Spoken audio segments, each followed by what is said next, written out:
Yo, yo, yo, what's good? NBA, YouTube, it's your boy Ross with The Rock Never Stops, coming back to you with another video of NBA content in my series, My Favorite Thing About Your Favorite NBA Team. I'm going to be real with you. I'm kind of juiced for the Miami Heat, and here's why. Everybody talks about Miami Heat culture. Everybody. It's been years upon years, probably from the time where Dwayne Wade and Udonis Haslem and Alonzo Mourning and that troop got their title with Shaq and them, Gary Payton, Antoine Walker, Jay Williams. And they had a nice squad. But after that, when it was just D Wade and Udonis Haslem holding it down, they created not just a culture, but a place where people understood what they were going to be about. And so by the time that LeBron James is trying to figure out what he's going to do, he's looking at where he believes truly he can win. And the front office played a big part in that as well. Yeah, his best friend, but they could have also bounced and went to Chicago. A lot of people don't realize that. Chicago was the other team. Could have teamed up with D Rose and them. Probably won a few rings too. Probably would have extended D Rose's career. If I'm honest, we probably don't see those injuries. But it's to say that the Miami Heat established such a culture, top down, that LeBron, when he's trying to choose, goes, I know that organization is about winning. They recently won a championship, and I trust that they have everything in place. Remember, the Bulls, before Derrick Rose came around, was in a horrible place, making terrible decisions, getting rid of Elton Brand to bring in Eddie Curry, getting rid of Ben Gordon and not retaining him to play next to D Rose, putting all the pressure on D Rose to be everything. Not being able to create an offensive system that seemed to maximize their players.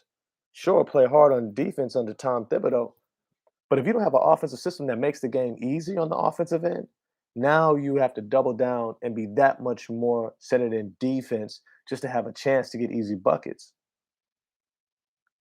The Miami Heat, they've got their coach, Eric Spoelstra, front office, Pat Riley, and Mickey Arison as the owner, who lets the basketball minds do what they do.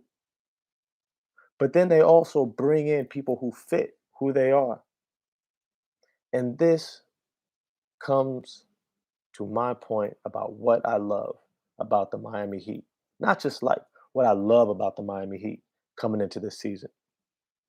Somehow, already having Jimmy Butler, Bam Adebayo, two cornerstones of this franchise who embody every bit of what they hope to be night in and night out.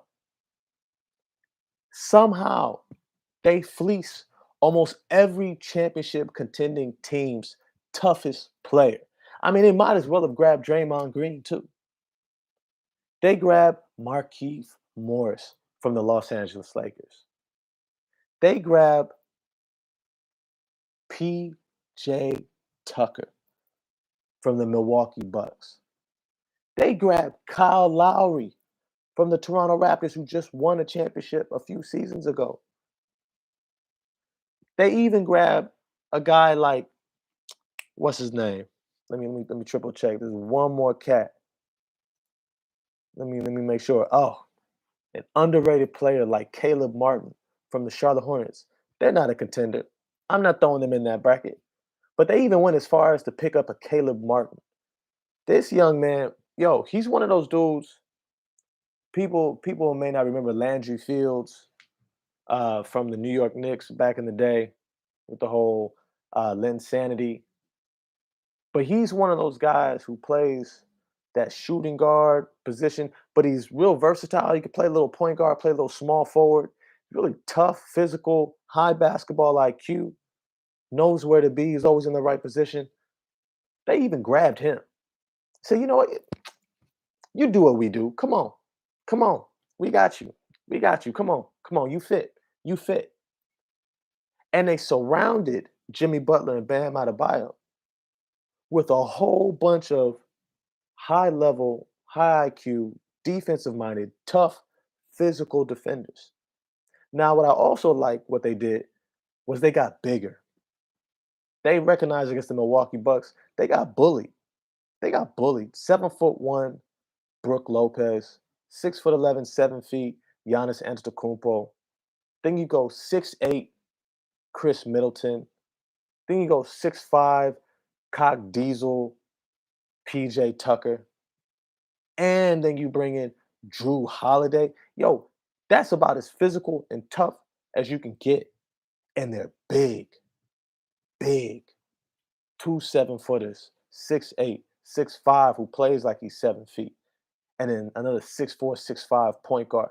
They're huge and physical. But the Miami Heat said, bet. Anything you can do, I can do better. They picked up Dwayne Dedman, who had probably one of the best stretches of his career last year in the playoffs, who showed that he could be a real stretch center who can defend the rim and take some pressure off of Bam Adebayo to have to defend the rim and rebound and score. Then they signed young man, what is his name? Yurtseven, Omer Yurtseven, who they had for a while already, but was kind of getting his feet underneath him, dominating in the G League. And then we saw in Summer League, looked absolutely more than ready for the NBA. So they got two 7-footers now to surround Bam Adebayo with. He's not going to have to guard all the big men and try to play between them. He's going to play a lot of small ball center, but I don't think they're going to start him out at the center position. I think we're going to see Bam Adebayo with more shooting touch, deeper range, Jimmy Butler too. But with somebody like a Dwayne Dedman who can also stretch the floor, that court's going to be wide open. You're going to see guys like Kyle Lowry penetrating and setting guys up. I think Kyle's going to have another all-star year. I think he's going to be able to do, not to the same extent, but when Shaq came to Miami, he brought that championship clout. He brought that, yo, I know how to get us there. I can help lead y'all there. D Wade, often credits Shaq with being able to navigate some of those things. I think Kyle Lowry is going to take the load off of Bam and Jimmy Butler to have to lead and to have to help the team navigate those things because he's already been there. He's already been there. He already came home with the trophy. He's got the ring. He's got the ring. Pat Riley don't have to give out rings. It's this thing he does. He gives them rings because he's got so many to give back to him, but to inspire them throughout the season. So he gives his key players one of his championship rings just so they can hold on to it throughout the season and stay hungry. See it every day. Look at it sparkle and shine. Have it all freshly shine so that it just sparkles in the light. All them diamonds. Championship, championship, championship. Kyle Lowry can go, it's all good, Pat. I got mine. I got mine. It shines daily for me. He's also going to take a lot of pressure off of Duncan Robinson because to take pressure off of Jimmy Butler to have to do it all, to lead the team, play point guard, make clutch shots, and set up the table for everybody, it allows Jimmy Butler to go into more reserved role where he can be the guy who scores in crunch time, can play more off the ball, get better spot up threes. So expect his 3-point shooting percentage to take a tick up. Also expect him to have a higher scoring average. He's going to be an all-star again, easily. But he's going to, I mean, I wouldn't be shocked. Honestly, I'm going to be real with you. Depending upon the record of the Miami Heat, don't be shocked if Jimmy Butler is an MVP candidate. Don't be shocked. If they're a top 4 or even 5 seed in the East, which is easily the deeper conference when it comes to the Western Conference and Eastern Conference going into this season, if they're a top 4 or 5 seed and Jimmy Butler's dropping, let's say 24, 25 points a game on good efficiency, and they're beating some of the best teams like they've always done, They've always had a winning record against above 500 teams, especially contending teams. Expect Jimmy Butler to be in that conversation for MVP. Pat Riley would love nothing more than to have an MVP player since LeBron James was there and D Wade was there. So I expect this team to be tougher than ever, to be more physical than ever. I think they're gonna beat the hell out of teams, and I mean beat them up with that forearm, checking them on screens, getting away with more physical play because they're just known for it. Referees used to talk the same way about the bad boy Detroit Pistons, and they would be like, "Yo, we hated refereeing those games because they were always so physical on the offensive defensive end. You just couldn't call it tight because you'd end up having to just foul out everybody, and so the game was allowed to be much more physical when teams played in that arena. You're going to see the Miami Heat play the same style, where you could bring a bunch of physical big men like Markeith Morris, PJ Tucker, even Omer Yurtseven, who's got a good, strong body. You're going to see that type of front court already backing up a Dwayne Dedman and Bam Adebayo and Jimmy Butler. And you're going to have those guys, I mean, just imposing their will on teams.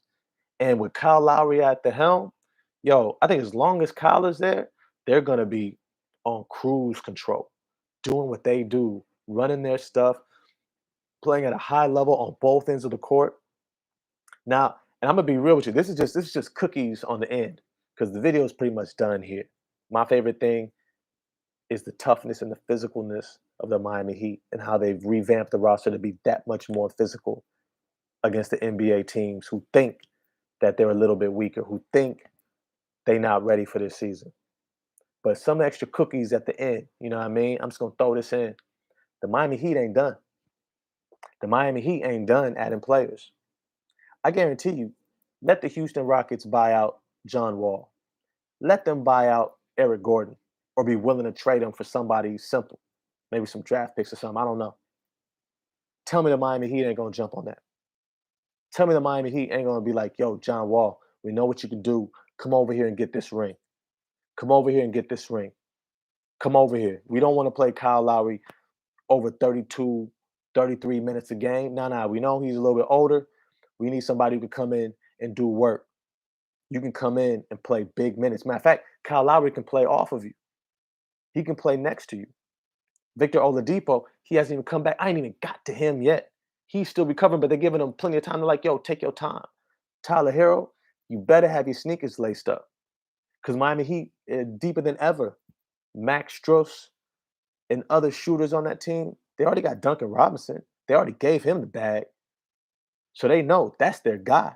And with Kyle Lowry now, they don't need a shooting guard masquerading as a point guard. They really don't. They really don't. And if the Miami Heat can get their hands on a John Wall or a Eric Gordon, yo, do you know what they about to do? Do you know what they're gonna do to the league?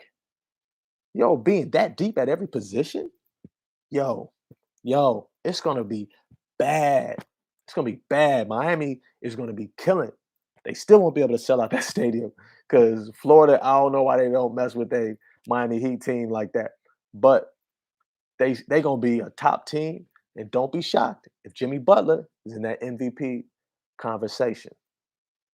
All right, well, that's all for this video. It's your boy Ross coming to you live from The Rock Never Stops. Uh, NBA content, my favorite thing about your favorite NBA team, the Miami Heat. And I'm done. Peace.